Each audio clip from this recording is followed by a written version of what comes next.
"You'll give me 5 sons and never work again." The giant cowboy's words echoed through the diner, silencing every clinking fork and whispered conversation. The barefoot waitress froze, tray in hand, as their worlds collided in that fateful moment. Before we begin, make sure to subscribe to the channel and comment where you're watching from. John Maddox's shadow filled the doorway of the dusty trail saloon, stretching across the worn floorboards like a dark omen. The usual cacophony of clinking glasses and boisterous laughter died instantly, replaced by a tense silence that spread through the room like wildfire. Even the most hardened drinkers paused mid-sip, their eyes drawn to the imposing figure silhouetted against the harsh Brazilian sunlight. Across the room, Maria Silva moved between tables with practiced grace, her bare feet barely making a sound on the rough wooden floor. At 22, her young face already carried the weathered look of someone who had seen too much of life's cruelties. She balanced a tray of drinks with the expertise born from necessity rather than choice, her faded dress hanging loosely on her thin frame. The giant rancher stood motionless, scanning the crowded establishment until his gaze found her. The intensity of his stare cut through the haze of cigarette smoke and stale beer, stopping Maria in her tracks. She nearly dropped her tray, feeling suddenly exposed, as if his eyes could see every scar, every burden she carried. Cal Oliveira emerged from behind the bar, his oily smile faltering at the sight of the wealthy landowner. The saloon owner's hand twitched nervously at his side as he approached the newcomer, but John paid him no attention. His focus remained fixed on the barefoot waitress who had inadvertently captured his interest. Maria felt a strange recognition pass between them. Two souls marked by different pains, but equally battered by life. She had learned to make herself invisible in this place, to fade into the background as protection. Yet somehow this stranger had seen her immediately. The patrons watched with a mixture of curiosity and wariness as John moved through the room. His boots struck the floor with deliberate purpose, each step bringing him closer to Maria. She stood frozen, trapped between fear and an inexplicable pull toward this intimidating presence. When he finally stood before her, Maria had to tilt her head back to meet his eyes. The scent of leather and open prairie clung to him, so different from the stale sweat and cheap liquor that permeated the saloon. "You'll give me 5 sons and never work again," John's deep voice rumbled, cutting through the silence with the force of thunder across open plains. The words hung in the air between them, not a question, not even a proposal, but a declaration of certainty that seemed to rewrite Maria's future in an instant. She clutched her tray tighter, knuckles whitening, as whispers erupted around them like the first raindrops of a coming storm. The words hung in the smoky air of the dusty trail saloon like a proclamation from another time. They weren't a request or even an offer. They were a destiny pronounced with such certainty that Maria's hands trembled, sending the glass of cachaça tumbling onto her already faded dress. The pungent liquor soaked through the thin fabric, but she barely noticed, transfixed by the intensity in John Maddox's eyes. "I'm sorry," she whispered, dabbing at the spill with a rag, her bare feet shifting nervously on the rough wooden floor. The giant rancher didn't respond, just watched her with that same unwavering gaze that seemed to see through her carefully constructed walls. In the corner, Marshal Roberto Costa observed the exchange with calculated interest, his badge gleaming dully in the lamplight. The lawman's fingers drummed against the scarred tabletop as his mind raced with possibilities. The Maddox Ranch bordered the northern territories he'd been eyeing for months, territories that would be much easier to claim if he could somehow gain leverage over their owner. "Interesting development," he muttered to his deputy, raising his glass in a mock toast. "Our silent giant finally found his voice, and for what? A barefoot serving girl." His laughter was cold and sharp as he added, "Cal won't be pleased to lose his investment." Across the room, Maria felt the weight of the marshal's stare but refused to acknowledge it. Instead, she found herself looking back at John, studying the weathered lines of his face, the gray threading through his beard. What she saw there confused her.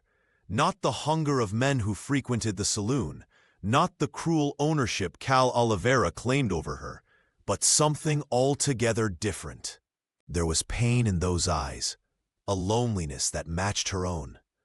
Behind his imposing presence lay a soul seeking not possession, but connection, not control, but partnership. The realization made her breath catch in her throat. John, for his part, couldn't look away from Maria's bare feet, calloused and dusty against the floorboards. Where others saw only poverty and servitude, he recognized resilience, the quiet strength of someone who endured despite everything. His own heart, restless and hollow since returning from war, seemed to quiet in her presence. The patrons of the dusty trail returned to their conversations, dismissing the exchange as another peculiarity in a town full of strange occurrences. None of them understood what had just transpired, how two damaged souls had recognized something essential in each other, something that transcended the circumstances of their meeting. Maria moved away, continuing her rounds with practiced efficiency, but something fundamental had shifted. For the first time since arriving in Riacho Seco, she felt the faintest flicker of possibility, dangerous and fragile as a candle flame in a storm. Maria had mastered invisibility, blending into the shadows of the dusty trail saloon so completely that most patrons looked through her rather than at her. Years of practice had taught her to move silently, her bare feet gliding across the rough wooden planks without a sound. Survival in Riacho Seco demanded this ghost-like existence. Pour drinks, bow your head, and fade into the background before unwanted attention found you. The arithmetic of her life was brutally simple. Every glass she filled, every floor she swept, every humiliation she endured merely chipped away at a mountain of debt that seemed to grow despite her efforts. Cal Oliveira kept meticulous records of everything he claimed she owed: room and board in the cramped attic space, the faded dress she wore daily, even the fee he'd paid to the wagon master who had transported her west with promises of honest work that never materialized. These debts were tallied in Cal's precise handwriting in a leather-bound ledger locked in a drawer behind the bar. The young woman had glimpsed it once when the saloon owner was drunk enough to be careless. Pages of numbers that represented years of her life, a prison built of ink and paper. Each night, after the last patron stumbled out and the lamps were extinguished, Maria retreated to her tiny room. There, she performed her nightly ritual, filling a chipped porcelain basin with water to wash the day's grime from her feet. The basin, cracked and stained, was perhaps the only thing in the room that truly belonged to her. As she scrubbed, Maria would stare through the small window, barely larger than her face, at the sliver of star-filled sky visible between the buildings. The window was too small for dreams, yet she dreamed anyway, clutching her only treasures: 3 worn coins, saved from rare tips customers had slipped her directly, and a single pearl button from her mother's dress. The button was smooth against her calloused fingers, a reminder of a time before Riacho Seco, before Cal, before she understood how easily a person could become property. Sometimes, when the saloon was particularly rowdy and Antonio Santos played his melancholy tunes on the old piano, Maria would touch the button hidden in her pocket and remember her mother's voice singing lullabies. Tomorrow would bring more of the same. Marshal Roberto Costa would likely appear with his crooked badge and wandering hands, whispering to Cal about Maria's debts and how they might be settled. She would dodge and weave through the crowd, balancing trays and dignity with equal care. But tonight, in the quiet darkness of her room, Maria allowed herself these few moments of peace, these tiny fragments of hope kept alive like embers in a dying fire. In the dim light of the dusty trail saloon, kindness came in small, precious moments that Maria Silva treasured like hidden gems. Antonio Santos, with his weathered hands and kind eyes, was perhaps the only person in Riachi Seco who saw her as more than just a barefoot servant. The elderly piano player would watch her from his corner, his fingers never missing a note as he tracked her movements across the crowded floor. "Come, child," he would whisper when the crowd thinned and Cal wasn't looking. "Let me show you something beautiful." In those stolen moments, Antonio taught Maria how to read the strange symbols that transformed into melodies under his touch. He would slip her sweet dulce de leche candies wrapped in paper, treats that melted on her tongue and reminded her that gentleness still existed in the world. "Music's the only thing they can't take from you," the old man would say, tapping his temple. "Keep it here, and you'll always have freedom inside." Maria absorbed these lessons hungrily, memorizing scales and chords that played in her mind as she served drinks and endured the casual cruelties of the patrons. Marshal Roberto Costa was a fixture every Thursday night, his badge pinned crookedly to his chest, and a smile that never reached his cold eyes. Maria had learned to become invisible when he entered, moving like a ghost between tables, avoiding his gaze while still hearing every word he exchanged with Cal Oliveira. "The girl's debt grows larger," the marshal would say, swirling his drink. "How much longer before we settle the arrangement?" Their laughter would follow, making Maria's skin crawl as she understood the unspoken meaning behind their words. She had tried to escape once, when the moon was hidden and the night promised shelter. With 3 coins clutched in her palm and her mother's button for luck, Maria had made it 3 kilometers beyond town before Cal's men found her. They dragged her back, her feet bleeding on the rough ground, her spirit more wounded than her body. Cal had been waiting, his face a mask of disappointed patience. "You belong to the dusty trail until your debts are paid," he reminded her, as if explaining something simple to a child. That night, Maria heard the new padlock slide into place on her door, the small room becoming both shelter and prison. The next morning, Antonio had slipped her an extra candy, his eyes full of sorrow, but his voice steady as he continued their lesson. "The music remains," he insisted, guiding her fingers over imaginary keys drawn in dust. "They can lock your door, but never your mind." Some nights, when the dusty trail saloon filled with more respectable clientele, Maria Silva would pause between serving drinks to observe the merchant wives and ranch women who occasionally ventured inside. They moved differently, gliding across the worn floorboards with gloved hands and lifted chins, their confidence as foreign to her as a distant country. These women wore boots by choice, not necessity, and spoke with voices that expected to be heard. Maria often caught glimpses of their lives through snippets of conversation. They discussed books, travels, and choices, luxuries as inaccessible to her as the stars. One woman had refused 3 suitors before accepting her husband. Another had selected the fabric for her own wedding dress. Such freedom of choice made Maria's throat tighten with longing.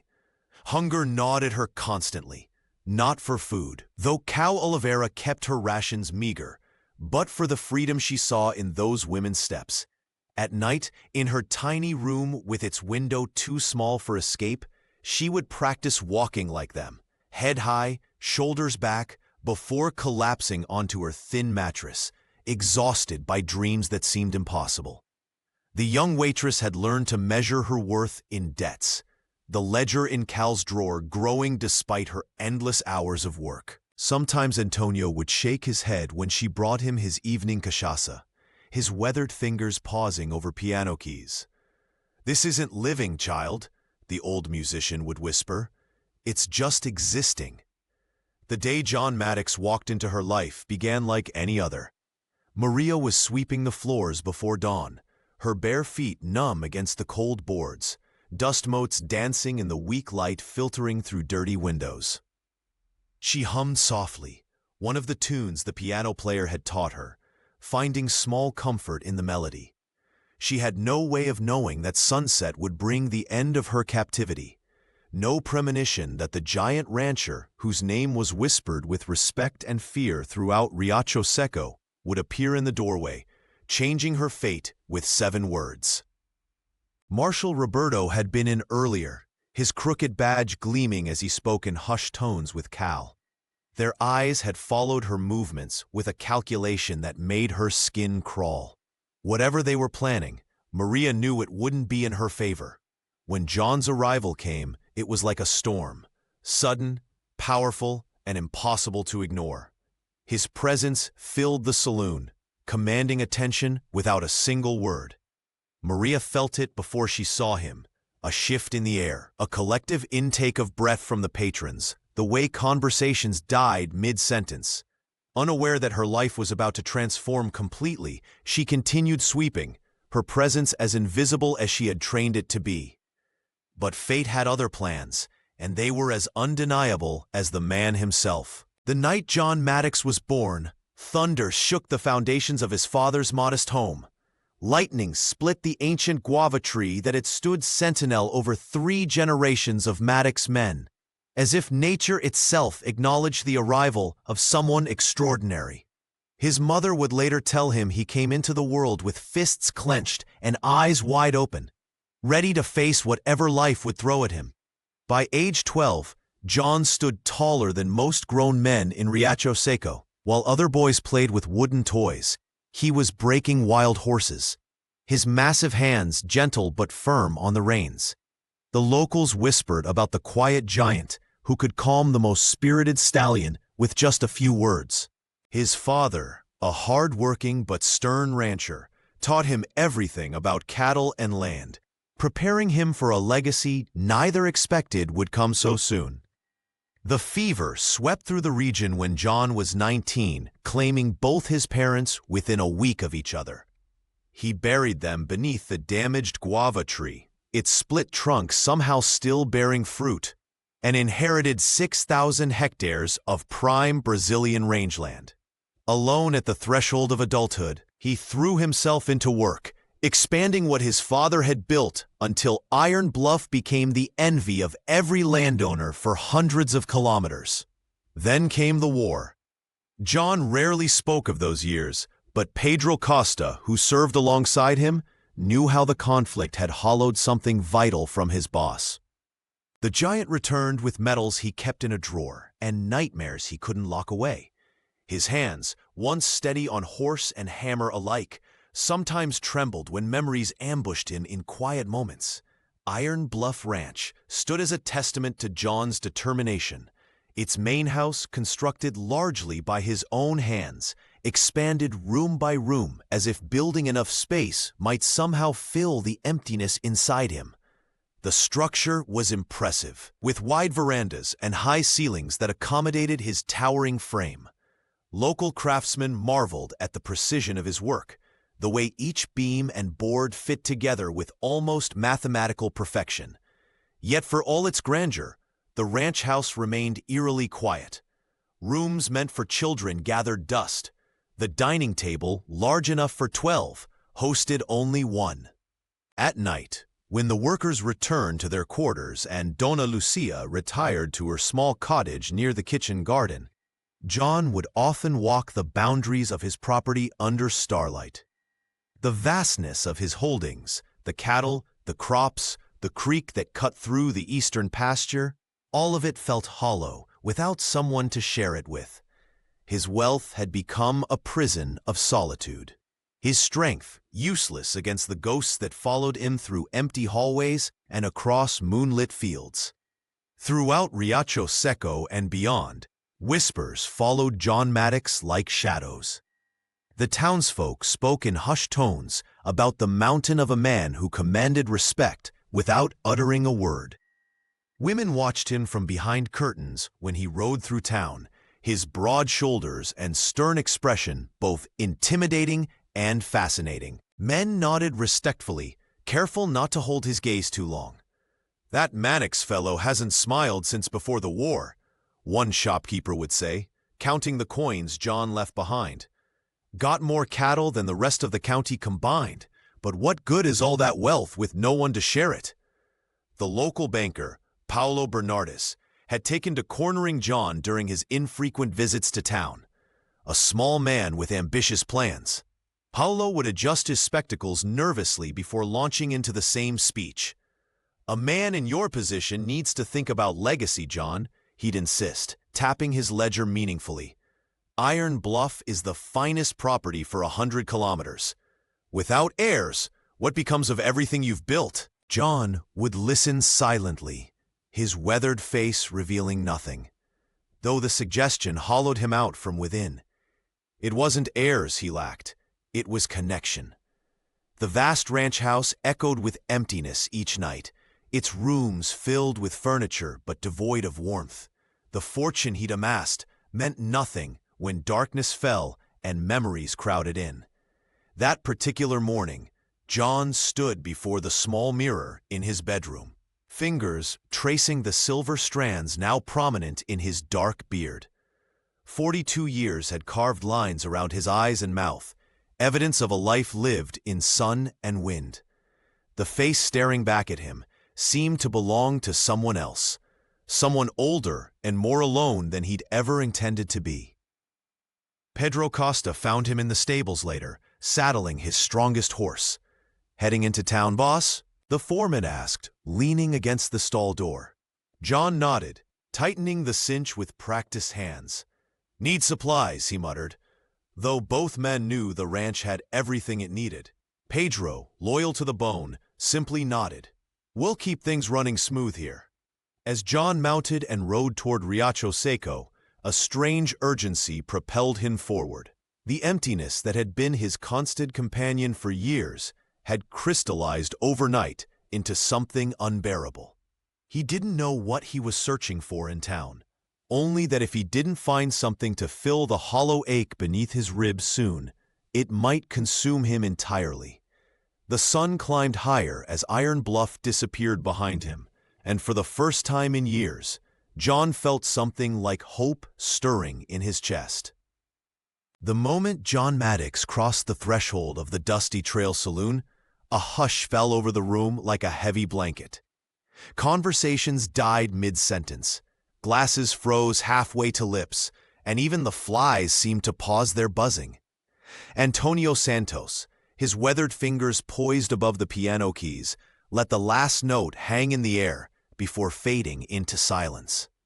The old musician had seen many men enter this establishment, but none quite like this one. Maria Silva felt it before she saw him, a shift in the atmosphere, a pressure change that made her skin prickle with awareness. She continued wiping down the bar with a threadbare rag, her bare feet planted firmly on the rough wooden floor. But her movements slowed as she sensed the collective intake of breath around her. The giant rancher stood in the doorway, his broad shoulders nearly filling the frame. Sunlight streamed in behind him, casting his face in shadow while illuminating the dust motes that danced around his imposing figure. He removed his hat with deliberate care, revealing hair streaked with silver and eyes that scanned the room with quiet intensity. Those eyes found Maria, and something passed between them. Recognition, perhaps, of kindred spirits wounded by life yet still standing. Cal Oliveira emerged from the back room, wiping his hands on a stained apron. His smile stretched across his face like oil on water, slick and artificial. "John Maddox, what brings the master of Iron Bluff to my humble establishment?" His voice carried a false cheer that fooled no one. The rancher didn't spare him a glance. Instead, he moved through the crowd with purpose, patrons shifting aside like water around a boulder. His boots struck the floorboards with heavy, measured steps until he stood before Maria, close enough that she could smell leather and open air on him. Scents so foreign to the stale interior of the saloon. "You'll give me 5 sons and never work again," he repeated, his deep voice a steady drumbeat in the hush. The words weren't shouted, yet they seemed to echo off the walls. Maria's hand stilled on the countertop. She looked up at him, this stranger whose declaration had just changed the trajectory of her existence. His face revealed nothing, but his eyes held something she hadn't seen directed at her before. Not desire or cruelty, but determination, a promise. The saloon patrons held their collective breath, waiting for what would happen next in this unexpected drama unfolding before them. In that suspended moment, the world outside ceased to exist. There was only this room, this man, and the barefoot waitress, whose life hung in the balance of her response. Maria's fingers tightened around the damp rag, her knuckles turning white as she processed John Maddox's words. The saloon's usual cacophony had faded to a tense silence. Was this giant of a man offering salvation? Or was this some elaborate new form of cruelty? Her eyes darted to the floor, then back to John's weathered face, searching for any hint of mockery. "Now wait just a minute," Cal Oliveira interjected, stepping between them with practiced indignation. "This girl owes me a fortune. Room and board for 3 years, clothes, medicine when she was sick, not to mention the fee I paid to bring her here in the first place." His voice rose with each item, as if reciting a sacred ledger. John didn't even glance at the saloon owner. Without breaking eye contact with Maria, he reached into his coat and produced a leather pouch. The sound it made hitting the bar was deafening in the hushed room, gold coins spilling partially from the opening, catching the dim light. "I believe this covers everything," John said, his deep voice resonating through the floorboards. Cal's eyes widened at the sight of the gold. He quickly gathered the pouch, weighing it in his palm before hastily tucking it away. "Well now, I suppose arrangements can be made," he muttered, greed overtaking his previous objections. Across the room, Marshal Roberto Costa shifted uneasily, his hand hovering near the revolver at his hip. The lawman's eyes narrowed as he calculated his options. Whatever scheme he'd been nurturing regarding Maria had just evaporated before his eyes. The marshal's movement didn't go unnoticed. Pedro Costa, John's loyal foreman, stepped forward from the doorway. Behind him, 4 more ranch hands spread throughout the saloon, their presence a silent warning. Pedro's sun-weathered face remained neutral, but his stance communicated everything necessary. The crowd of patrons watched the unfolding drama with various expressions, some with envy, others with amusement, and a few with dark disappointment. Antonio Santos, the elderly piano player, smiled quietly from his corner, his gnarled fingers pausing on the yellowed keys. "You're free to go," Cal announced to Maria, suddenly magnanimous now that his pockets were heavier. "Your debts are settled in full." Maria stood frozen, unable to comprehend how years of invisible chains could vanish in a single moment. She looked down at her bare feet on the rough wooden floor, then back at John's outstretched hand. "Is this real?" she whispered, her voice barely audible. The rancher nodded once, his expression softening almost imperceptibly. "As real as the sunrise." The crowd watched as Maria Silva's shackles, invisible but no less binding, fell away with the simple exchange of gold. Her first step toward John felt like stepping into a dream she'd never dared to have. "Why me?" Maria finally whispered, her voice trembling with both fear and hope. The question hung in the air between them, fragile as morning mist.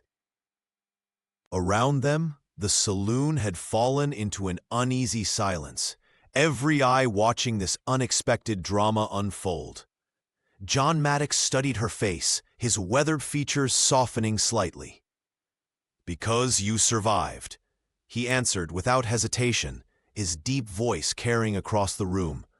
"And surviving is what my land needs most." Maria's eyes widened, searching his face for deception or cruelty, finding only a resolute certainty that made her heart quicken. The rancher wasn't offering charity or making a purchase. He was recognizing something in her that others had missed, a strength beneath her worn exterior. Cal Oliveira pushed forward, his face twisted with anger. "She'll run first chance she gets," he spat, unwilling to lose his investment so easily. "Always been trouble." "She won't run from me," John replied simply, not even bothering to look at the saloon owner. His eyes remained fixed on Maria, patient and unwavering. The young woman glanced around the dusty trail's interior, at the stained floorboards she'd scrubbed countless times, at Antonio's sympathetic gaze from behind the piano, at the patrons who'd never bothered to loan her name. This place had been her prison, not her home. "I'll need my things," she said quietly, her decision made. Marshal Roberto leaned against the bar, fingering his badge. "Remember who your friends are, Maddox," he drawled. "Fortunes change quick in these parts." John merely nodded to Pedro, who immediately headed upstairs to collect Maria's possessions. The foreman returned minutes later with a small cloth bundle, all that remained of her 22 years of life. Maria accepted it with trembling hands, clutching the bundle that contained her 3 worn coins and the precious button from her mother's dress. She stood straighter, dignity returning to her bearing with each passing moment of freedom. "Ready?" John asked, extending his hand. She nodded, unable to speak past the lump in her throat. With nothing but the clothes on her back and her meager belongings, Maria stepped toward the door, toward an uncertain future that somehow felt safer than her known past. John's hand was steady and gentle as he helped her up into his wagon, his calloused palm warm against her skin. The touch was respectful, nothing like the grabbing hands she'd dodged for years. As the horses began to move, Maria didn't look back at the faces pressed against the saloon windows. The town of Riacho Seco began to shrink behind them, its buildings growing smaller with each turn of the wheels. She felt its grip fading with every kilometer, like chains loosening around her heart. For the first time in years, Maria Silva breathed freely. The dusty road ahead promising something she'd nearly forgotten existed: possibility. The wagon creaked rhythmically as John Maddox guided the horses along the dusty trail leading away from Riacho Seco. Maria Silva sat beside him, her hands folded tightly in her lap, afraid to disturb the silence that had settled between them. Each hoofbeat carried her further from captivity, yet the reality of her sudden freedom felt as fragile as morning mist. The afternoon sun beat down mercilessly, but Maria hardly noticed the heat. Her mind raced with questions she dared not voice. What would this giant of a man expect from her? Was this truly an escape, or merely a different kind of cage? When they reached a small creek cutting across the path, John pulled the horses to a stop. "We'll rest here," he said, his deep voice startling after hours of quiet. He helped her down from the wagon, his large hands gentle despite their roughness. Maria dipped her bare feet into the cool water, savoring the sensation. She had walked barefoot for so long that the feeling of earth and water against her skin was one of the few comforts she knew. The rancher watched her for a moment before turning to the wagon and retrieving a package wrapped in brown paper. "Here," he said, extending it toward her, "for you." Inside were boots, women's riding boots made of rich brown leather, sturdy and practical, yet finer than anything Maria had ever owned. "No one walks barefoot on my land," John explained, his expression unreadable beneath his weathered features. "The terrain can be harsh. These will protect you." Maria ran her fingers over the smooth leather, overwhelmed by the gesture. In all her years at the saloon, no one had ever given her something so essential, so dignified. Antonio Santos had slipped her candies and music lessons, but those were secret kindnesses. This was different, an acknowledgement of her humanity. She slipped them on with trembling hands. They were too big, but she didn't care. Standing in those boots, Maria felt inches taller, as though the thick soles created a barrier between her and the world's cruelty. "Thank you," she whispered, the words inadequate for what she felt. John nodded once, then turned to check on the horses. "We still have a few hours before reaching Iron Bluff," he said. "The land changes as we get closer. You'll see." As they continued their journey, Maria found herself stealing glances at the silent man beside her. His profile was sharp against the afternoon sky, his gray-flecked beard catching the sunlight. He had paid her debts with gold and given her boots with no demands made. It was more kindness than she had known in years. The wagon rolled onward, each turn of the wheels carrying Maria toward an uncertain future that, for the first time in her memory, held the faint glimmer of hope. Iron Bluff Ranch appeared on the horizon as the sun began its descent, painting the sky in shades of amber and gold. The solid timber house stood proudly against the backdrop of endless fields dotted with cattle, its windows catching the dying light like flames dancing behind glass. Maria Silva felt her breath catch in her throat at the sight of it. A real home, not just a place to sleep.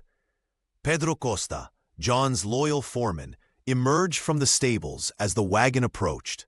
His sun-creased face registered curiosity as he nodded respectfully toward Maria, then turned to help unhitch the horses. The man's weathered hands worked quickly, his movements speaking of years of practiced routine. "Welcome to Iron Bluff, Senora," Pedro said, his voice kind but reserved. Maria stood awkwardly beside the wagon, clutching her small cloth bundle to her chest, unsure if she truly belonged in this vast, open space, where the wind carried the scent of grass and freedom instead of stale beer and desperation. John Maddox gestured toward the main house. "Come," he said simply, his deep voice gentle despite its commanding tone. Maria followed, her new boots still stiff and unfamiliar around her feet, but had known only bare floors for so long. The interior of the ranch house was spacious yet warm, with wooden beams crossing high ceilings and a large fireplace dominating the main room. Oil lamps cast a soft glow over furniture that looked both sturdy and comfortable.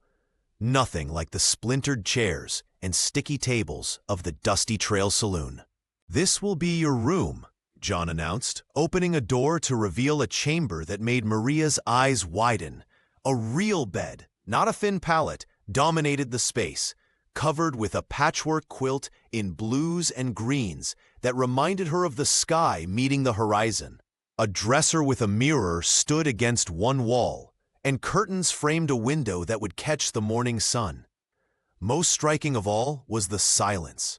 No shouts, no clinking glasses, no heavy footsteps to fear.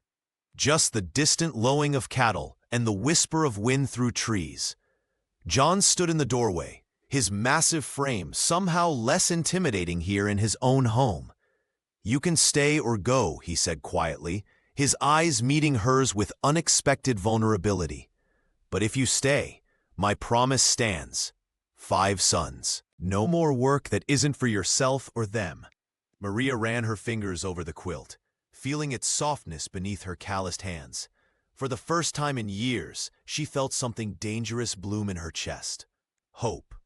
"And if I can't give you 5 sons?" she whispered, voicing her deepest fear.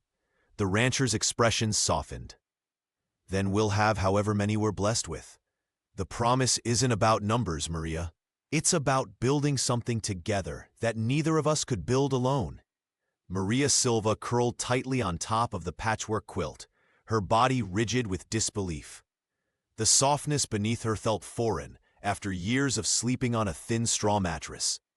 She kept her new boots within arm's reach, ready to flee if this dream shattered. The silence of Iron Bluff was deafening compared to the dusty trail saloon. No drunken patrons shouting, no cow demanding her presence, no coins clinking against glasses.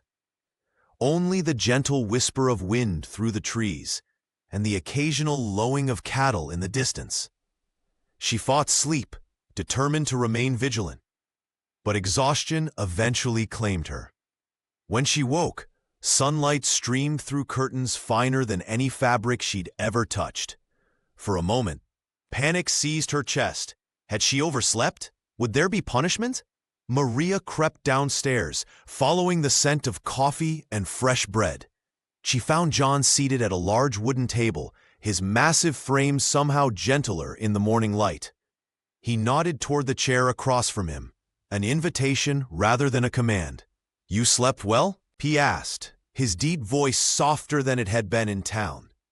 Before she could answer, Dona Lucia bustled in from the kitchen, her arms laden with plates of eggs, beans, fresh cheese, and warm bread. The housekeeper's weathered face creased into a smile as she set down enough food for 5 people. "Eat, child," the older woman encouraged. "You're nothing but bones." Maria hesitated, waiting for the catch, the trap, the moment when they'd laugh and snatch the plate away.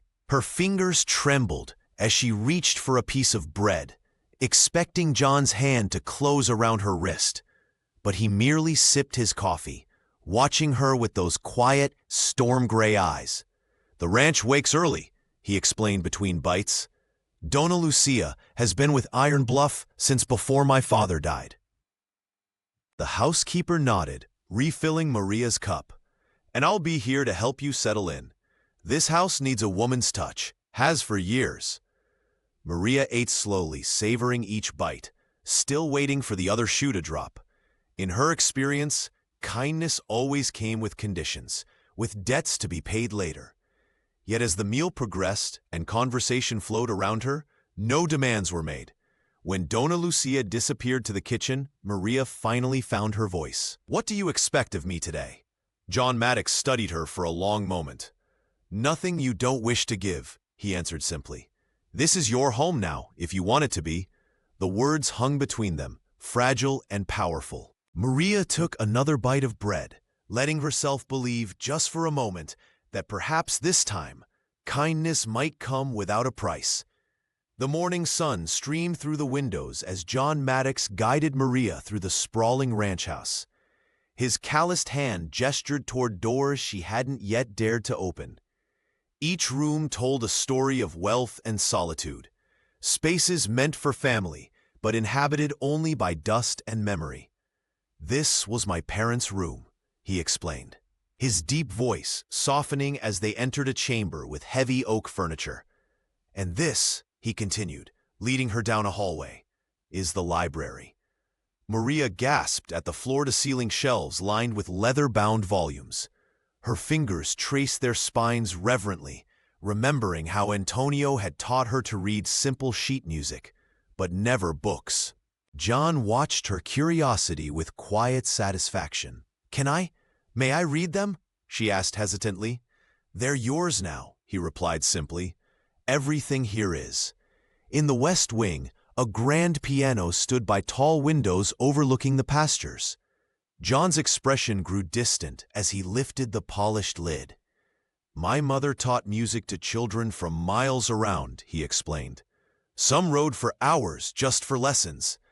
Maria approached cautiously, remembering the old piano player's kindness at the saloon. "Antonio told me music can't be taken away," she whispered, pressing a single key that resonated through the empty room. After lunch, Donna Lucia arrived with parcels wrapped in brown paper.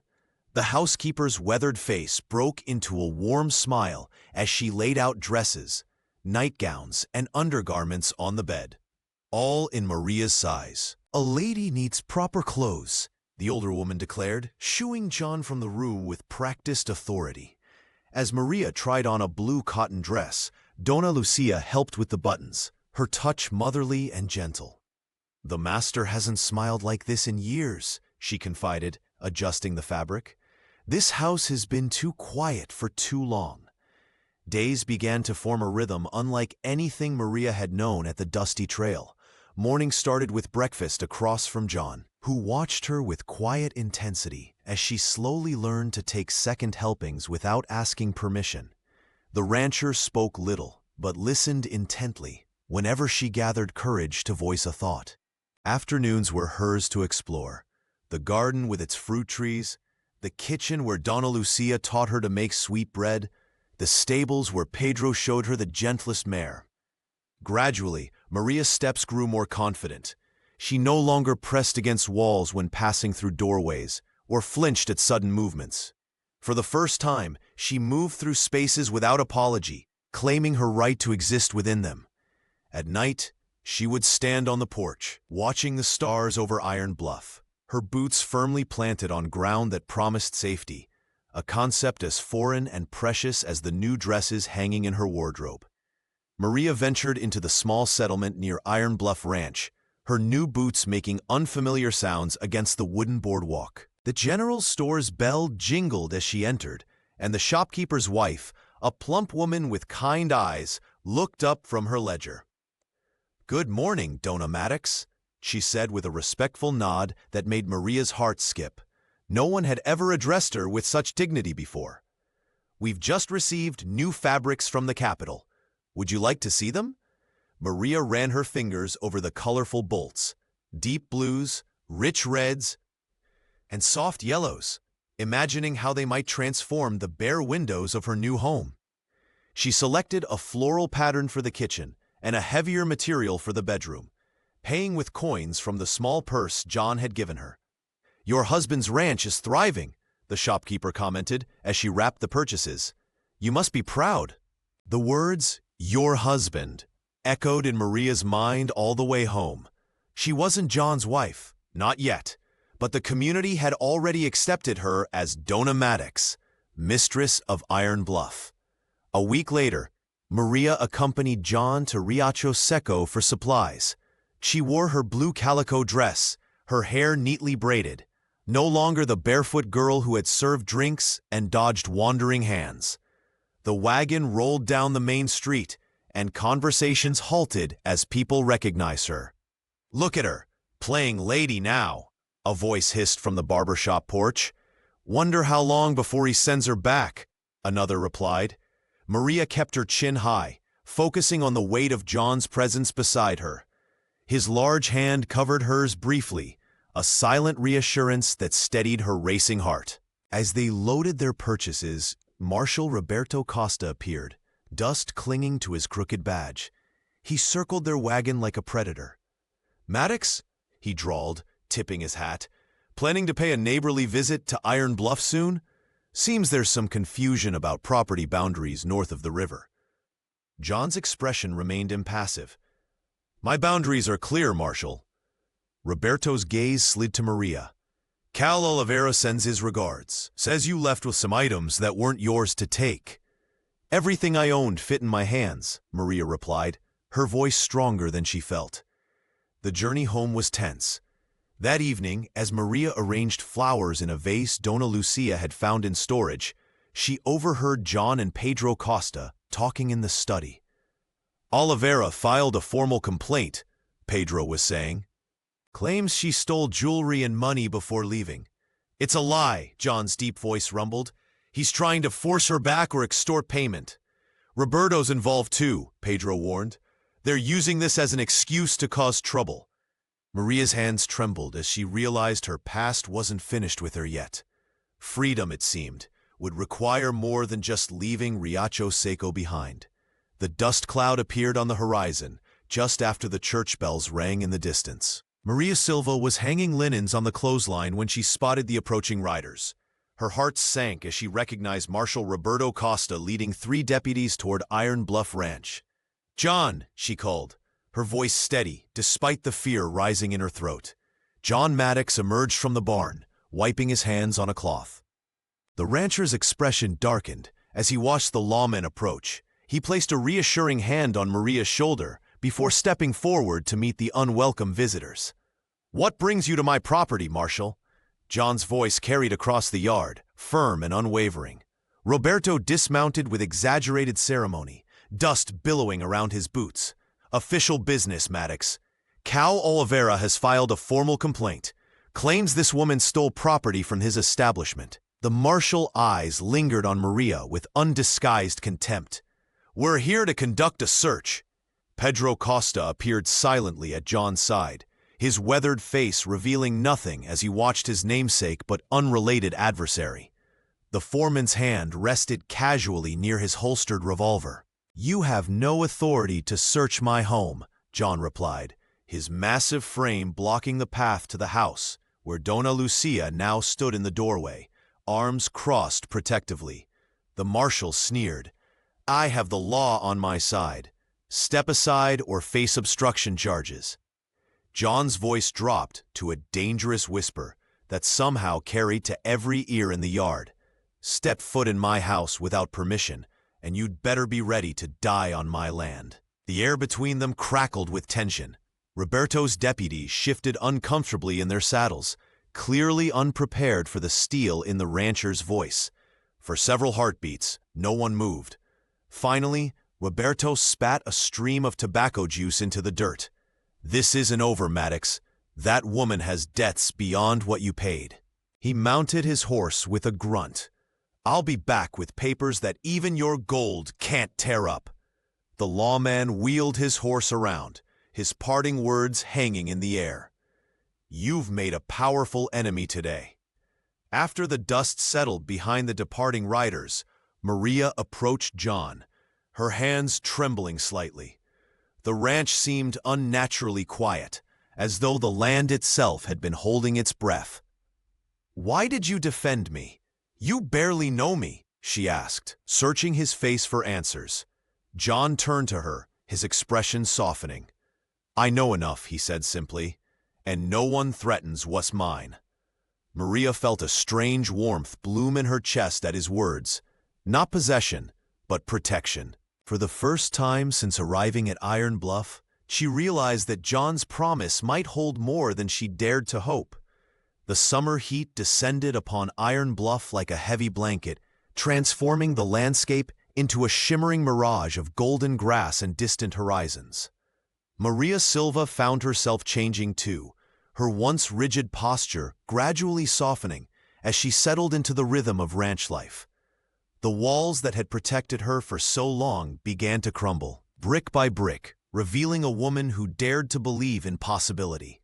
Each morning, Maria would wake to birdsong instead of drunken shouts, her fingers no longer clutching the edge of her bed in anticipation of danger. She practiced walking the hallways with her head held high, her footsteps no longer apologetic whispers against the wooden floors. At dinner, she began offering opinions, tentatively at first, then with growing confidence as John Maddox listened with genuine interest, his eyes crinkling at the corners when she made him smile. "The East Field needs attention," she mentioned one evening, surprising herself with her boldness. "I noticed the cattle avoiding that corner." John nodded thoughtfully. Pedro mentioned the same. "Your eyes see what others miss." These small moments of validation nourished Maria's soul more than any meal Dona Lucia prepared. The housekeeper noticed the change too, smiling knowingly when she caught Maria lingering near John, their hands almost touching across the table. One night, a violent thunderstorm rattled the windows of Iron Bluff. Lightning split the sky, illuminating Maria's room in harsh flashes that reminded her of darker times.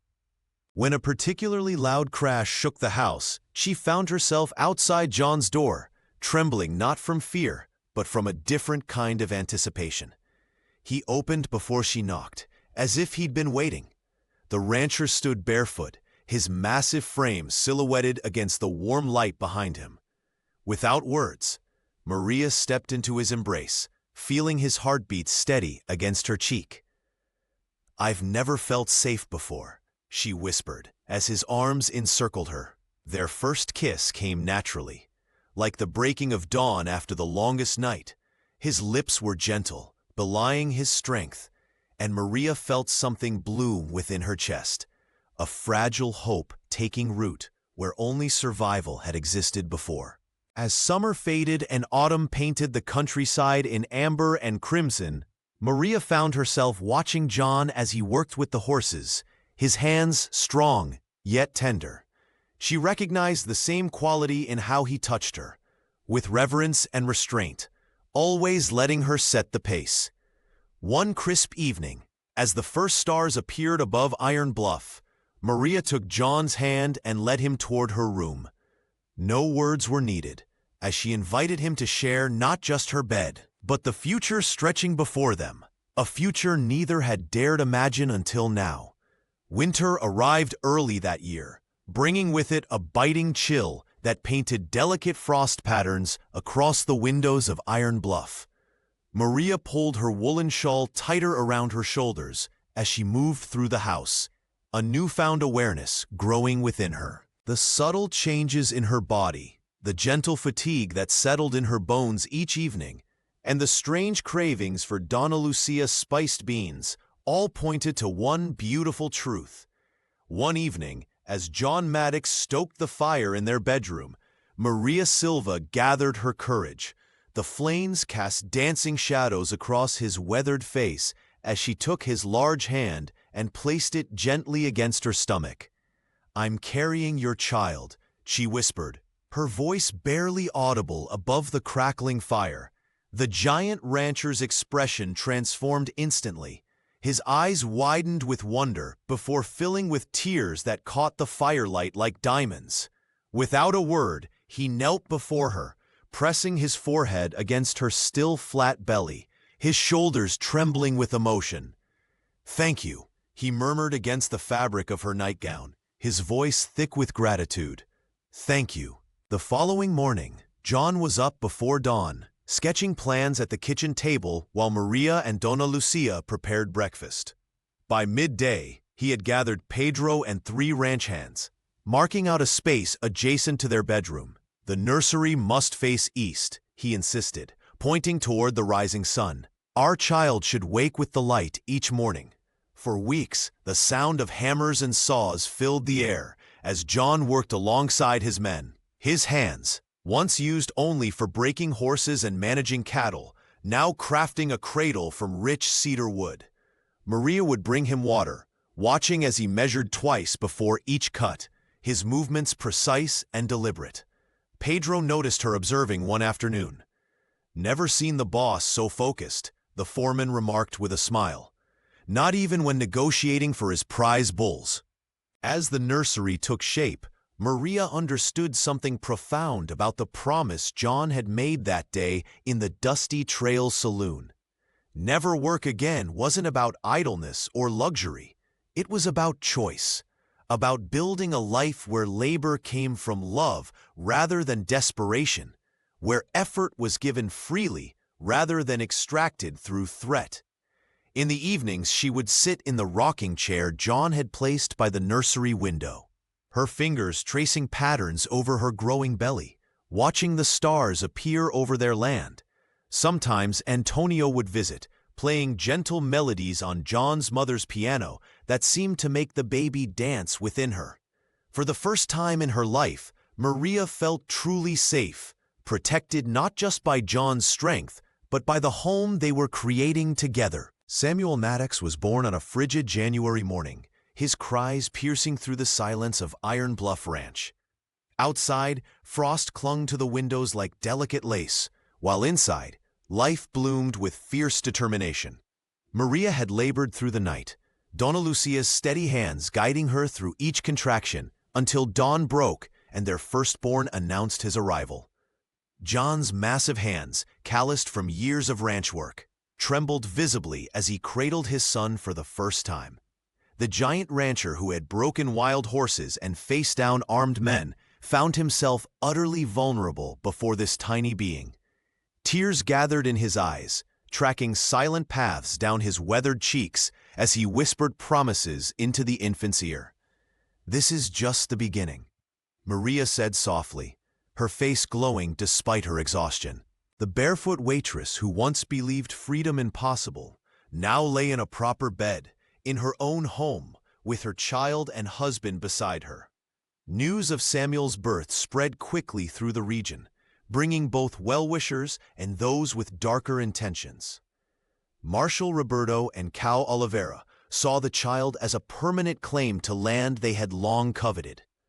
Within months, the first fire was set at the eastern boundary of Iron Bluff. "They think a new mother makes us vulnerable," John told Pedro as they surveyed the charred remains of a storage barn.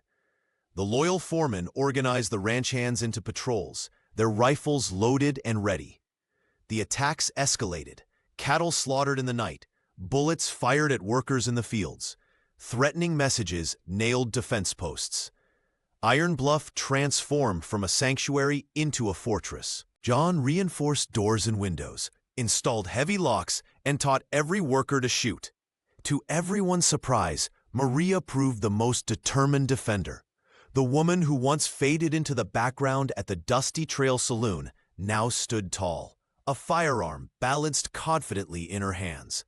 Antonio Santos, who had relocated to the ranch after Cal forced him from the saloon, watched with pride as his former students' strength blossomed.